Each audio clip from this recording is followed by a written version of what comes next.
Hello and welcome to the Private Investigator Podcast with no name. I'm Larry Kaye with ShadowAnyone.com. There's no intro music, nothing fancy, just getting straight into the information.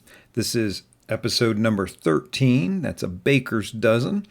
You might have heard of a few different types of things. A baker's dozen is 13. That's 12 that you're buying, plus one as a sample. A regular dozen, of course, is just 12. I don't know if you've ever heard of this, a crackhead dozen. A crackhead dozen is 11. That's where you send somebody off to buy you 12 rocks and they smoke one on the way back. So this week, this episode, I don't have any audiobooks, but I'm going to do a little reading from one of my books, How to Make a Citizen's Arrest. I've got a couple of sections there I want to share with you, and then some additional information, add-on information, just to exemplify that a little bit more, what the types of things we're talking about. The first section I want to read to you is about equipment. And again, this is from my book, How to Make a Citizen's Arrest. And you know me, if you followed me at all for years and years, I've been saying it just, whether you're a private investigator, process server, even my brothers and sisters in security, it's just not about the gear, the stuff, the toys, as I call it. So I have a section here I want to talk to you about that's titled Equipment for a Citizen's Arrest. And this is on page 11 if you have the softbound copy of the book. You don't need to carry any special equipment with you just in case you have to make a citizen's arrest. There's no need to carry handcuffs or zip ties or any other special item on a day-to-day basis. If you can't handle a citizen's arrest in the moment with what you have with you, you probably should not be making the arrest. This isn't a case study of a citizen's arrest, but it does make a good point, and I will add here outside of the book, this is totally true. This is exactly what I saw one day. One winter, after a heavy snowfall, I watched a snowplow operator with a great new truck and plow plowing a parking lot. Even though I'm not in that business, I could tell the gear he had would make anyone who did that for a living envious. However, he was doing a terrible job plowing snow. His piles of snow were blocking parking spaces and entryways. He did not have any of his truck lights on and wasn't even using his turn signals. He was moving in and out of the parking lot and onto the street, causing confusion for drivers and creating hazardous conditions. The point is, this guy had the greatest equipment anyone could hope for and was still unable to do the job properly. The same is true for making a citizen's arrest. You can carry handcuffs and mace and anything else you think might help you make an arrest, but if you don't know how to use the equipment, it's only going to get you into trouble. And even if you do know how to use the equipment, it might reflect poorly on you in the future, maybe even at a trial. Your best asset is your brain. Everything else is just a tool. Well, I've never had to use any mixed martial arts skills to make a citizen's arrest. I am a strong believer in having a handful of moves in which you're well practiced and well versed in using. I should just pull aside from the book here and say I have had to use martial arts skills when I worked loss prevention, making apprehensions. So, having some of those skills is very valuable. And back to the book here. The primary reason for this is because it will increase your confidence, which is perhaps the single most important intangible thing when making a citizen's arrest. That's my little section on equipment. I go on from there to talk about making the decision about a citizen's arrest. This is on page 13. What are you going to get out of it? A key question to ask yourself in preparation for possibly making a citizen's arrest someday is, what am I going to get out of it? If you're going to make a citizen's arrest for any reason other than to protect a victim, you're probably doing it for the wrong reason. Maybe you're a private investigator and you think this could be good publicity for you and your agency. You've got to ask yourself, is it worth it? There are a lot of better ways to get publicity than by making a citizen's arrest. Getting the arrest wrong can cost you everything. You can be sued or imprisoned. I will step aside from the book again and add, you can lose your license. You can be making yourself essentially unemployable in this industry. Who's going to want to touch you after something like that? If you don't mind wrapping hamburgers and passing them through a drive-through window, then That's a chance you could take lightly, I suppose, making a citizen's arrest. But things can go terribly wrong for you. Back to the book here. Also, you have to remember how easily and commonly things are video recorded. Do you really want what you're about to do posted online forever? The news story headline could easily read, "Local private investigator charged with impersonating a law enforcement officer." Likewise, you could be charged with kidnapping, false imprisonment, wrongful arrest, breach of peace, or just about any one of a million other charges. The laws on when a citizen can make an arrest vary from state to state. You, and only you, are responsible to know and follow these laws. It bears repeating that this book is not designed to teach you what is legal, but to teach you what happens in the real world. I am not encouraging you to ever make a citizen's arrest. However, if one day you decide there's no other option, I want you to do it as safely as possible. When a moment comes that you need to decide whether or not to make a citizen's arrest, you need to understand the consequences. Considering the issues in the previous chapter on preparation is a good starting place for deciding whether or not you should make a citizen's arrest. One key piece of business advice I give to private investigators who run their own detective agencies is to say no more often. By that I mean when potential clients contact you hoping to hire you to work their case, there will be many, many times the smartest thing you can do, the smartest thing you can say to a potential client is no. You may be tempted to take the case because you need the money, but those are precisely the cases that tend to be the most expensive and most troublesome. In fact, some of those cases you would gladly pay to get rid of. It's valuable to remember that when you're deciding whether or not to make a citizen's arrest, no might be the right answer. My basic rule of thumb is leave it to the pros. Let the police make the arrest. If you're witnessing a crime in progress, remember, recording the crime is almost as good as making an arrest. Here's a myth, a common piece of advice I've seen given. You've heard that you should never make a citizen's arrest unless you have a partner or witness with you. Many so-called experts will tell you not to attempt to make an arrest by yourself. And while this is excellent advice, the reality is most of the time if an arrest needs to be made, you're the only person willing to step up and take care of business. Interestingly, when you begin to take action, people around you may begin to get braver. Hopefully, if you find yourself making an arrest, you won't be alone. At the very least, it's nice to have someone with you who will record the arrest for you. This can be an excellent piece of protection for you if something goes wrong. I've never had a video jam me up, but there have been many times when the video has saved me. After the fact, anyone reviewing the video can see that I acted reasonably regardless of the bias of the witnesses or the false claims of the people who were involved. That's a little bit of a reading out of my book, How to Make a Citizen's Arrest. Let me give you a little bit extra on there, and especially I want to expand on this idea of things being video recorded. Now, I want to talk about a real life circumstance that happened with me. This is when I was working loss prevention, and I really want to point out, I don't consider that citizen's arrest. Loss prevention, somebody at their job paid to apprehend shoplifters. Technically, it may be or may not be. That's not what I consider a citizen's arrest. And when I talk about the ones that I've made, the 5 or 6 I think that I've made, they're not related in any way at all to employment. They're just, I've been out and about. I see something. For me, in my position, it's always been a felony in progress. And then that's where I have my experience for making a citizen's arrest. But I want to share with you a time I worked loss prevention. That video really did save me. And it was a time I was making a felony apprehension, and I remember the person went out the doors of the store. I was behind, I believe it was a woman, out to catch her. And I'm in plain clothes, of course. As I come out the door, just as I'm about to come out of the store, I pull the badge out from under my shirt, and I'm wearing it around my neck so that I'm more easily identifiable. And I approach the person, I make the apprehension, I bring them back in the store to the loss prevention office and process them. Now, it doesn't seem like video plays any kind of role in it at all.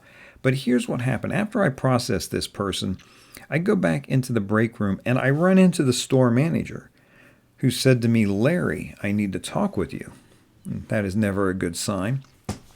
Come to find out, a woman with a child approached the manager and said, "When your security guy rushed out of the building, he pushed open the doors. He pushed my wrist back as I was trying to come in.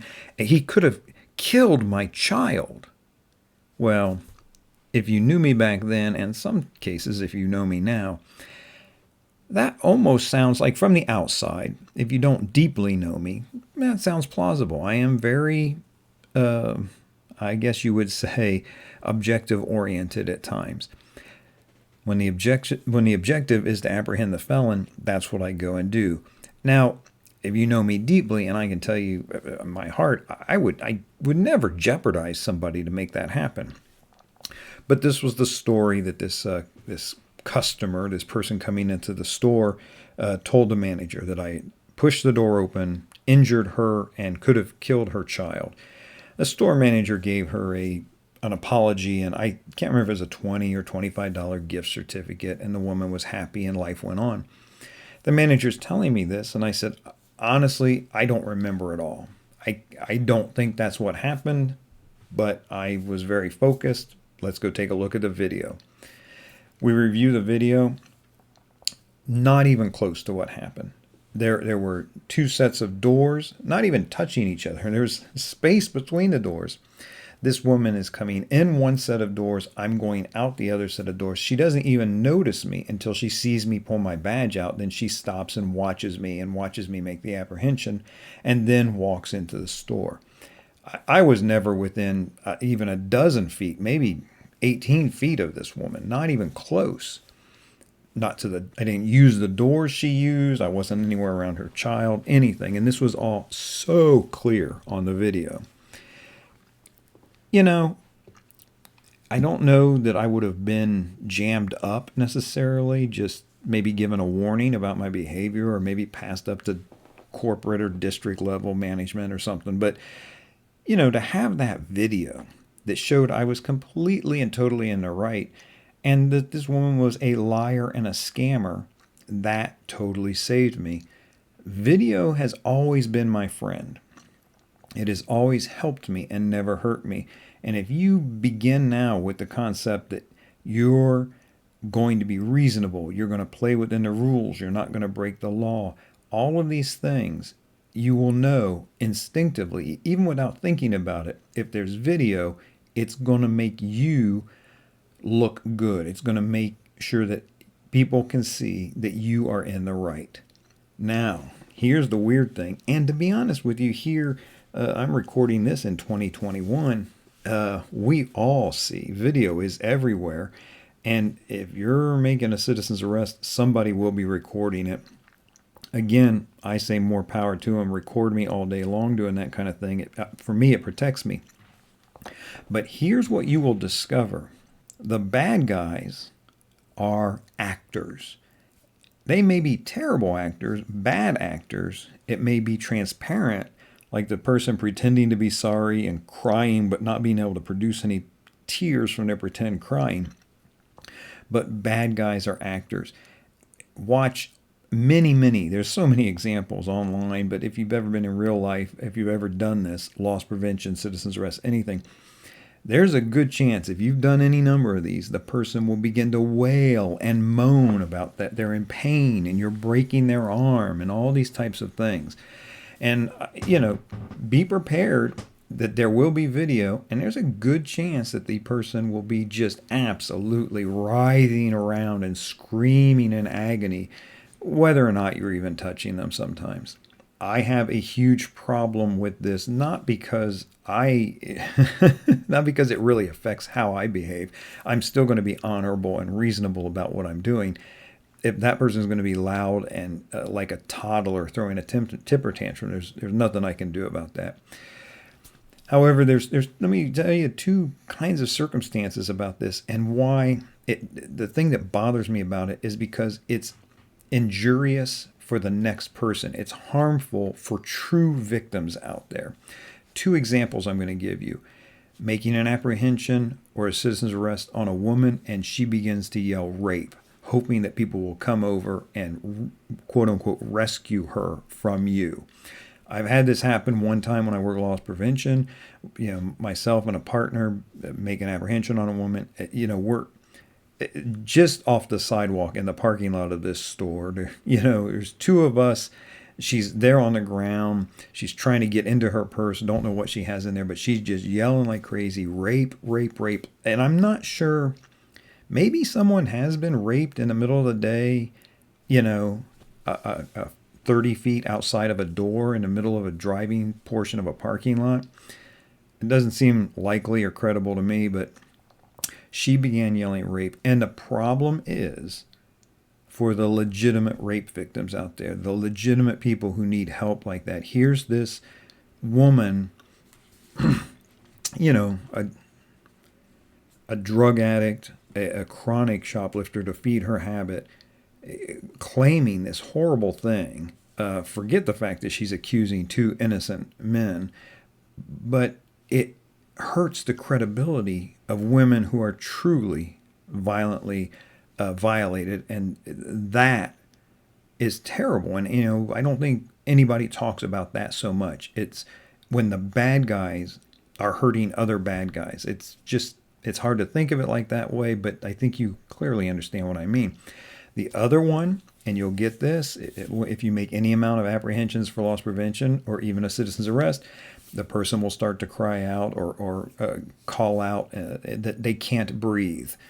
Of course, this is a serious thing that you should take seriously. In my book, How to Make a Citizen's Arrest, I talk about it in more detail, including the idea of positional asphyxiation. And I will share with you, when a person says, I can't breathe, they might really mean they're having difficulty breathing. A lot of people dismiss the I can't breathe because they say, well, if you can't breathe, you can't talk. And there's an element of truth to that. But what they sometimes mean is that I'm having difficulty breathing. However, most people who say that are faking and lying. You have to take it seriously, get them medical attention right away. Don't let nothing bad happen to them. But think of the damage that they're doing. So, and we all know that this is police body cam video and examples online where someone someone might have died from the I can't breathe thing.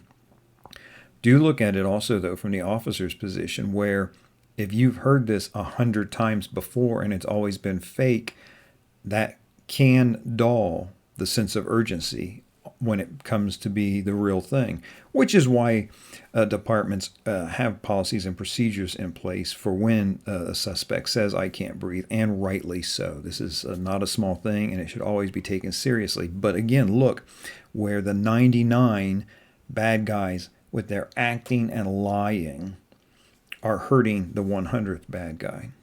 If you'd like to learn more about these things, obviously, of course, I have my book, How to Make a Citizen's Arrest, but go over to shadowanyone.com and you can keyword in certain things, including arrest or handcuffs is a very good thing to look at. I've got two blog posts in particular, two articles in particular over there at shadowanyone.com that talk about handcuffs. One of those is kind of a collection, a small collection of, I don't know, half a dozen or so times people have escaped while wearing handcuffs and how they were able to do that and why. And I'm actually pretty frank and clear in those articles on my feelings about that and who is to blame. But I also have an infographic over at shadowanyone.com for handcuff safety and handcuff usage, which is really a valuable thing to look at. I highly recommend, if you do use handcuffs in your job, that you review some of that information over there. But shadowanyone.com is keyword searchable for anything in particular you're interested in. You just type the word in, affidavit, and see the different articles and teachings I have about affidavits or citizen's arrest or how to trace a phone number, anything like that. If you have any questions about this podcast episode or anything in general, please feel free to reach out to me. I get back to as many people as I can on these things. In the meantime, this is Larry Kaye with ShadowAnyone.com. Remember, do the right thing, even if it's the hard thing.